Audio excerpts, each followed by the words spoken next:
첫 시간 주님께 안녕하세요. 대강교회 오훈 목사입니다. 8월 15일 화요일입니다. 하나님 우리에게 주신 말씀은 역대상 20장 1절에서 8절 말씀입니다. 해가 바뀌어 왕들이 출전할 때가 되매 요압이 그 군대를 거느리고 나가서 암몬 자손의 땅을 격파하고 들어가 라빠를 애워싸고 다윗은 예루살렘에 그대로 있더니 요압이 라빠를 쳐서 함락시키매 다윗이 그 왕의 머리에서 보석 있는 왕관을 빼앗아 중량을 달아보니 금 1달란트라. 그들의 왕관을 자기 머리에 쓰니라. 다윗이 또 그 성에서 노략한 물건을 무수히 내오고 그 가운데 백성을 끌어내어 톱과 쇠도끼와 돌서래로 일하게 하니라. 다윗이 암몬 자손의 모든 성읍을 이같이 하고 다윗이 모든 백성과 함께 예루살렘으로 돌아오니라.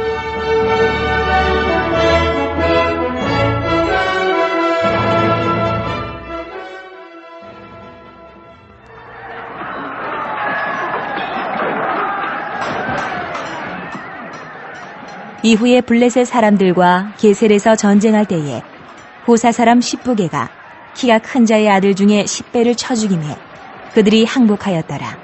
다시 블레셋 사람들과 전쟁할 때에 야일의 아들 엘하난이 가드 사람 골리앗의 아우 라흐미를 죽였는데 이 사람의 창자루는 배틀채 같았더라.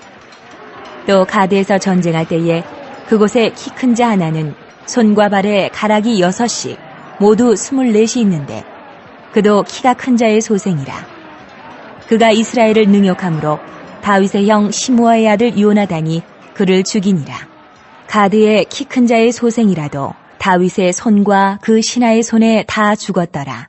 오늘 본문 말씀은 어제 말씀에 이어서 계속 암몬 족속과 싸워서 승리하는 이야기로 시작을 하고 있습니다. 요압이 암몬의 라빠 성을 함락시킨 이 일을 말하고 있죠. 그런데 이 본문에는 나와 있지 않지만 이 암몬의 라빠를 함락시킨 이 이스라엘 전쟁에서 다윗의 충성스러운 신하가 죽습니다. 그 사람이 누군지 혹시 아시는지 모르겠는데 그가 우리아입니다. 우리아가 라빠성 근처에서 죽습니다. 근데 이 우리아 사건, 이 밧세바의 남편 우리아가 죽은 이 일과 다윗이 밧세바를 범했던 이 사무엘하 11장에 나오는 이 이야기가 역대상에는 기록이 되어 있지 않죠. 어떻게 보면 다윗의 삶에 있어서 가장 치욕적이고 부끄러운 이 치부를 역대상에서는 기록을 하지 않습니다. 그냥 다윗이 잘한 것만 말하고 치부는 그냥 숨기고 싶어서 이 역사에서 이렇게 싹 빼놓은 거 아닌가 생각할 수 있겠지만 버젓이 사무엘 하에 다 기록이 돼 있고 그 사건을 역사에 기록된 사건을 모를 리가 없죠.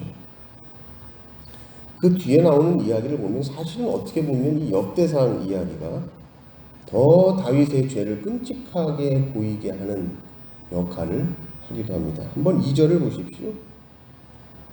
2절이 이 다윗이 이 전쟁을 마친 후에 하는 행동들을 보십시오. 2절을 한번 읽읍시다. 다윗이 그 왕의 머리에서 보석 있는 왕관을 빼앗아 중량을 달아보니 금 1달란트라. 그들의 왕관을 자기 머리에 쓰니라. 다윗이 또 그 성에서 노략한 물건을 무수히 내오고. 다윗이 여러분 그 1절 말씀을 보면 다윗이 예루살렘에 그대로 있고 다윗이 전쟁에 출전하지 않습니다. 전쟁에 참여하지도 않고 다윗이 그 전쟁에서 밧세바의 남편 다윗의 충성스러운 장군을 살해하게 되는 일도 일어나는데 그 전쟁의 공로를 마치 자기가 대단한 공로를 한 것처럼 자기가 친히 취하는 모습을 보게 됩니다. 어떤 모습이죠? 적군의 왕관을 자기가 딱 씁니다. 물론 신하들이 다윗 왕이시여 우리가 이겼습니다. 이 적군의 왕관을 받으십시오. 쓰십시오. 라고 해서 다윗이 썼을 것 같지만 소름이 끼치죠. 소름이 끼치죠. 그러니까 여러분 이 모습을 보십시오. 자기 충성스러운 신하의 아내를 범하고 심지어 그 충성스러운 그 장군을 자기 죄를 감추기 위해서 살인죄를 저지르고 나서 그 전쟁에서 자기가 승리했다고 왕관을 다윗이 친히 자기 머리에 씌우는 모습을 보십시오. 끔찍하죠 사실. 와, 인간이 다윗이 아무리 다윗 왕을 이스라엘 백성들이 칭송하고 높이고 존경을 한다 할지라도 성경은 결코 다윗의 위대함 자체를 말하지 않습니다. 성경은 인간의 영광을 말하지 않죠.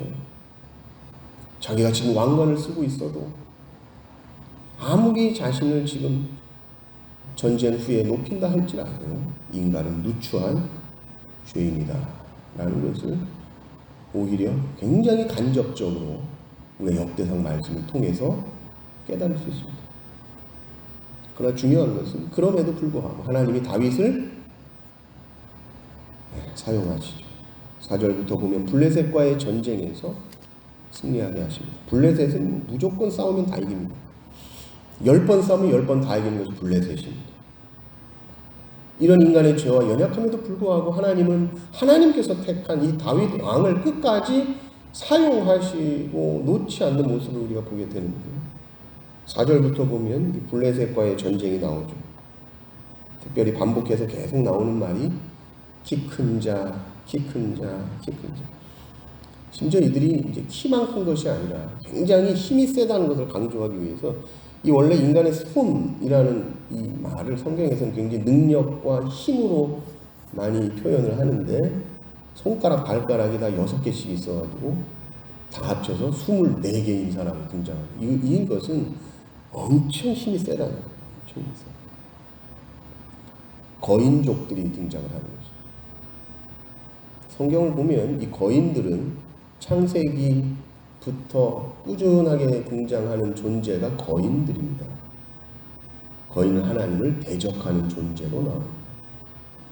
홍수 이전에 누가 있었죠? 네피림 아시나요? 들어봤나요? 네피림이라는 존재들이 나오죠. 또 다윗이 처음 이 사울 왕이 이렇게 딱 눈에 드는 그때가 이 골리앗, 거인 골리앗과 싸움. 이 사울 시대에도 골리앗이라는 거인. 여기 오늘 말씀도 보면 골리앗의 아우가 또 등장을 하고. 골리앗은 하나님의 이름을 멸시했던 거인이고. 그러니까 거인은 하나님의 백성을 대적하는 엄청난 힘과 괴력과 능력을 가진 존재로서 이 거인이 항상 등장을 합니다. 그러나 이 거인들은 하나님의 백성을 해하지 못합니다. 하나님의 백성들은 항상 하나님의 능력을 의지해서 승리하고 이깁니다. 키 큰 자들에 대하여서 하나님의 백성들의 결론이 뭐냐라고 했을 때 8절이죠. 다윗의 손과 그 신하의 손에 다 죽었더라 이렇게 나오는 것이죠. 거인은 얼마나 무섭습니까? 우리가 감당할 수 없는 존재들이 거인입니다. 힘으로, 능으로, 우리의 지혜로 결코 당해내지 못할 존재가 거인들이다.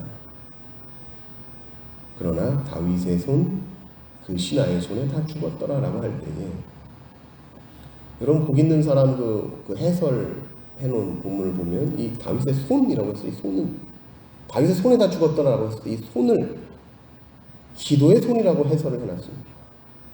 다윗이 손을 위치 쳐서 준 게 아니라 이 손, 하나님을 향해서 든 이 기도의 손을 통해서 하나님께서 자기 백성에게 승리를 주셨다. 감당치 못할 거인들 앞에서 감당치 못할 큰 문제와 감당치 못할 사건들 앞에서 손을 들고 하나님을 향해 기도할 때에 하나님께서 대적들을 물리쳐 주시고 승리를 주신다. 그리고 그 일을 통해서 다윗의 나라가 점점 더 확장이 되어져 나갑니다. 그리고 이 다윗의 나라가 번성하고 번창하고 확장될 것이다 라는 것은 하나님이 이미 다윗에게 약속을 해놓으신 거예요. 그 재밌죠? 약속을 해놓으셨는데 이 약속을 이루어가는 과정 속에 반드시 뭐가 있어요? 약속을 하나님이 하셨으니까 그냥 이루어 주시겠지가 않습니다. 성경을 보면 그렇게 나오지 않습니다. 에스겔 말씀도 보면 내가 너희를 구원하겠다라고 말씀하시면서 그래도 너희가 이를 위해서 기도하여야 할지.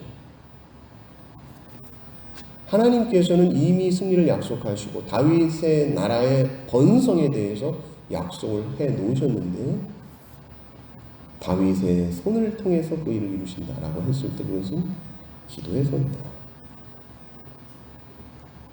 우리의 도처에는 또 우리의 삶에는 항상 거인들이 있습니다. 거인이라 하면 우리가 감당할 수 없는 일들이죠. 그러나 그 모든 일들이 기도하는 손을 통해서 하나님이 역사하시고 하나님이 승리하게 하시고 또 그 승리를 통해서 하나님이 약속하신 번성의 축복이 이루어지게 하신다. 이것을 우리가 다윗의 승리를 통해서 우리가 볼 수 있습니다.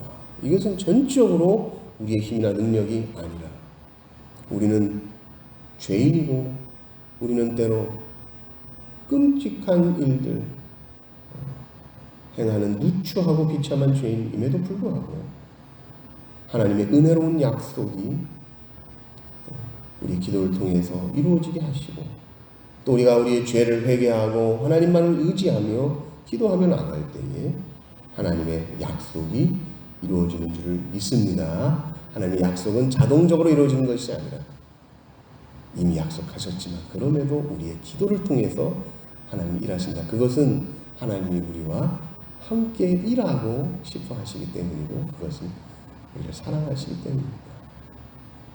전능하신 하나님 모든 것을 다 하실 수 있는 하나님께서 우리에게 감당하지 못할 문제를 주시고 기도하게 하시고 함께 너 인생에 있는 그 거인을 물리칠 수 있는 그 힘을 주시는 줄 믿습니다. 이 하나님의 역사를 이루어 가시는 모든 대강교회 성도님들 되시기를 주님의 이름으로 축원합니다. 기도하겠습니다. 하나님 아버지 감사합니다. 다윗의 나라의 승리와 또 번성을 말씀을 통해 보게 하신 하나님 감사합니다. 다윗이 잘나서가 아니요 다윗은 하나님 앞에 죄인일 수밖에 없는 다윗이 아무리 훌륭해 보이고 멋있어 보이고 영광스러워 보여도 그 내면에 너무나도 누추하고 사람의 눈에 숨기는 그런 더러운 죄들을 가진 하나님이 다윗임에도 불구하고 하나님께서 버리지 아니하시고 끝까지 붙드시며 기도하는 손을 통하여 하나님의 역사를 이루어 가시니 감사합니다. 우리가 하나님 이 은혜를 바라보며 하루도 하나님의 은혜가 없이 하나님의 붙드심이 없이 하나님의 능력이 없이 살 수 없는 존재임을 항상 기억하면서 하나님 우리의 기도의 손을 하나님을 향해 항상 들 수 있는 우리 모든 성도들 다 되게 하여 주시옵소서. 우리의 인생에 거인들이 많습니다. 감당하지 못할 일들이 많습니다. 직장에서의 모든 문제들, 우리의 육신의 병으로, 질병으로, 질고로 괴로워하며 감당치 못할 문제 앞에 낙심해 있는 영혼들이 있다면 주여 기도의 손을 높이 들게 하여 주시옵소서. 우리는 우리의 힘이 없고 능력이 없사오나 하나님의 역사는 하나님이여 기도하는 손을 통하여 이루어지는 줄 믿사오니 하나님 우리의 모든 지체들을 위하여서 기도하게 하시고 중보하는 기도의 손을 높이 들게 하여 주시고 우리 개인의 삶의 문제, 우리 가정의 문제, 우리 교회의 문제, 우리 지체들의 모든 삶의 문제를 위하여 기도하며 손을 높이 들 때에 하나님께서 이 모든 문제들 가운데 답을 주시고 깨닫게 하시고 승리하게 하여 주시옵소서. 모든 대강교회 성도들 한 사람 한 사람에게 이 은혜가 있기를 바라옵고 오늘 한날의 모든 삶 주님 손에 의탁드리옵니다. 우리 구주 예수 그리스도의 이름으로 기도 올리옵나이다.